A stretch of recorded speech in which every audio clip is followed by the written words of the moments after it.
August 587 BC. The city of Jerusalem was in flames. After 2.5 years' siege, the armies of Babylon had broken through the walls. The sacred temple built by Solomon was stripped of its treasures and destroyed. The Jewish king Zedekiah and most of his people deported to Babylon. For 70 years the land of Israel lay empty. The Persians replaced Babylon as the great power of the Middle East, and a few Jews were allowed to return to their homeland. A new Jewish commonwealth was established, but this time it was a small subject state, ruled first by Persians, then Greeks, then Romans. The feet of Jesus of Nazareth crossed the hills of Galilee and Judea, and history repeated itself.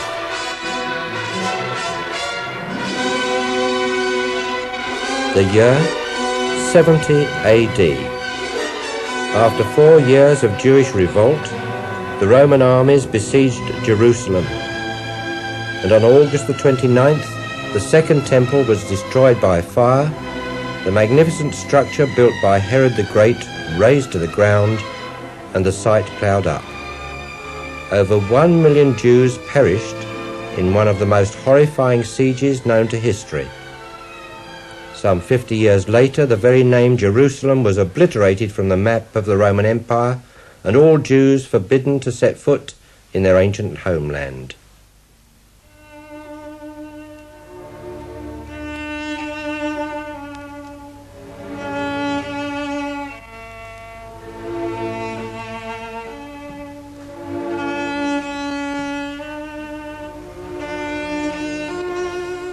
So began the remarkable story of the Jews in dispersion, a people without a land, a religion without its centre of worship.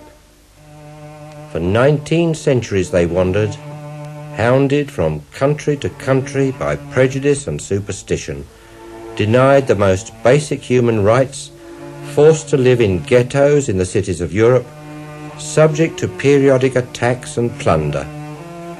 The catalogue of crimes against the Jews is a terrible indictment of the so-called Christian civilization of the West. And yet, the Jew survived, distinguished by his physical features, his dress, his customs, and above all, his religion. The Jew remained distinct from his neighbours, a unique people, hated, despised, or envied for their sometimes astonishing intellectual and artistic achievements. No racial minority in the world's history has experienced such persecution over such a time and survived. What is the secret of Jewish survival? That question was asked by the American author Mark Twain. In Harper's Magazine for September 1899, he wrote, "All things are mortal but the Jew. All other forces pass, but he remains. What is the secret of his immortality?"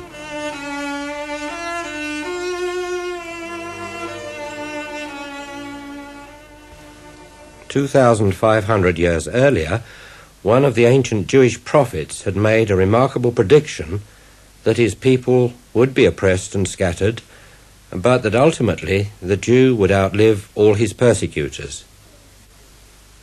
"I am with you and will save you, declares the Lord. Though I completely destroy all the nations among which I scatter you, I will not completely destroy you." Where today are the ancient enemies and oppressors of Israel? The Philistines, the Edomites, the Hittites. Where now are the great empires that one by one desolated the Holy Land and oppressed and scattered its people? All have vanished, their passage across the pages of history marked only by the crumbling monuments of their once great civilizations. Nimrod. capital of the Assyrian power that destroyed the northern kingdom of Israel. Babylon, the fabled capital of Nebuchadnezzar, who destroyed Jerusalem in 587 BC. Persepolis, capital of the great Persian Empire. Pella, birthplace of Alexander the Great and capital of the Macedonian Greek Empire. Jerusalem, capital of Israel, bustling with all the teeming life of a modern city.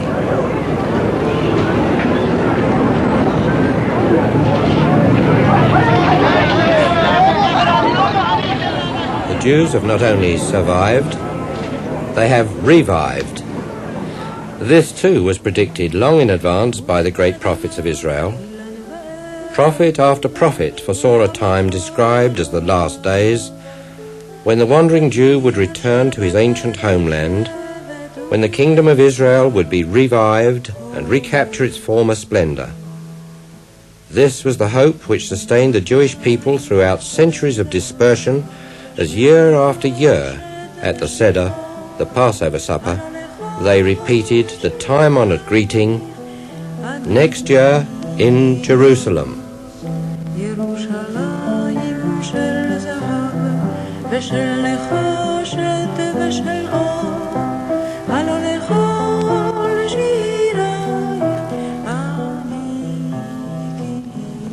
Gentile students of Bible prophecy looked for the same conclusion to Jewish history.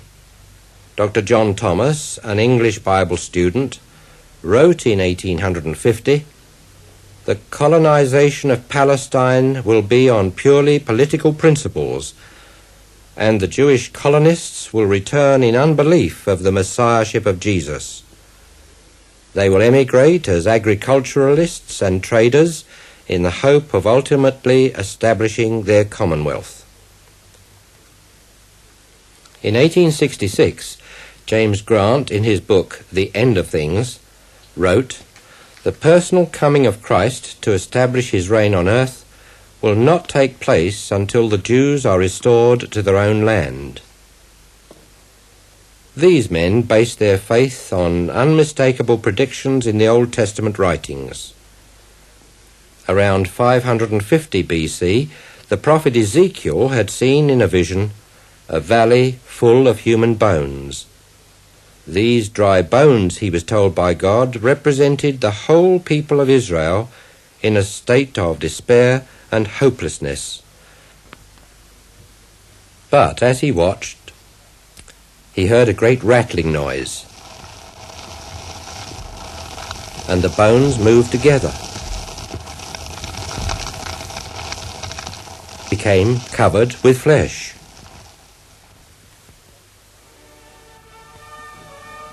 And at God's command they came to life and stood upright, a great army. God's message was unmistakable. "O my people, I am going to open your graves and bring you back to the land of Israel. I will take the Israelites out of the nations where they have gone. I will gather them from all around and bring them back into their own land." So in 1864, another Bible student, John Cummings, asked the obvious question. One closing act in this dramatic history of an extraordinary people is yet wanting to complete the whole. Their restoration is predicted and demanded. Who will stretch out his hand to move the scene and call forth the actors? 30 years later, one of the principal actors in this divine drama made his appearance. Theodor Herzl, a young Hungarian Jew, was in Paris covering the notorious Dreyfus trial of 1895 on behalf of a Viennese newspaper. Horrified at the anti-Jewish feeling displayed by the French public, Herzl immediately wrote a pamphlet entitled Judenstaat, the Jewish State, an attempt at a modern solution to the Jewish problem. Within 2 years, Herzl had organized the first Zionist conference at Basel in Switzerland, which declared as its primary aim the promotion of the colonization of Palestine. Political Zionism had been born. In his private diary at the time, Herzl wrote, "At Basel I founded the Jewish state. If I said this out loud today, I would be greeted by universal laughter. In 5 years' time perhaps, and certainly in 50 years, everyone will perceive it." 51 years later, May the 14th, 1948, David Ben-Gurion, first Prime Minister of the State of Israel, makes the Declaration of Independence. Immediately above him, a portrait of Theodor Herzl. Within the space of 50 years, the words of the prophets, the hopes of the Jewish people, and the confident expectation of Bible students had been realized. But those 50 years had seen one of the most extraordinary and horrifying episodes of Jewish history. Herzl himself had died in 1904, aged 44, disappointed by the apparent lack of support for his plans. Only a few thousand hardy pioneers had returned to the land where they had faced the most appalling difficulties of every kind. Some of the Jews of Europe were enjoying a period of contentment and prosperity, apparently accepted by their societies in which they lived. The impetus for a return to the land was lacking. Herzl himself had written at one stage, "For the present there is no helping the Jews. They are demoralized. We shall have to sink still lower.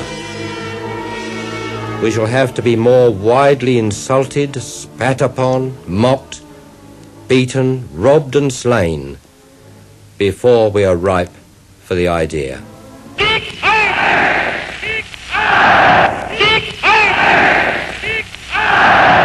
Aber die Welt, die Zukunft gehört den jungen Völkern, die diese tragen mögen.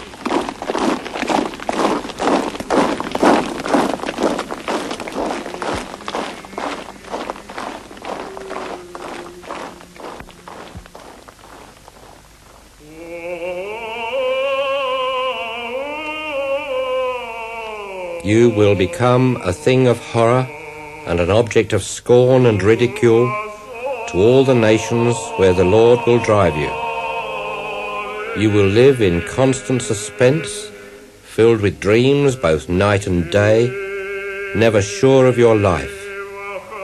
In the morning you will say, "If only it were evening," and in the evening, "If only it were morning." 1/3 of the world's Jewish population perished in the death camps of Europe. But Ezekiel's dream was being fulfilled. Out of the graveyards of Europe rose the new nation of Israel. Breathe into these slain that they may live. So I prophesied as he commanded me, and they came to life and stood up on their feet, a vast army. Nazi persecution provided the impetus that Zionism had lacked. The movement back to the land became irresistible. Britain, in the impossible position of trying to reconcile the conflicting demands of Jew and Arab, surrendered the mandate over Palestine to the United Nations. On the 29th of November 1947, the United Nations voted in favor of a resolution to partition Palestine between Jew and Arab, leaving Jerusalem under international control.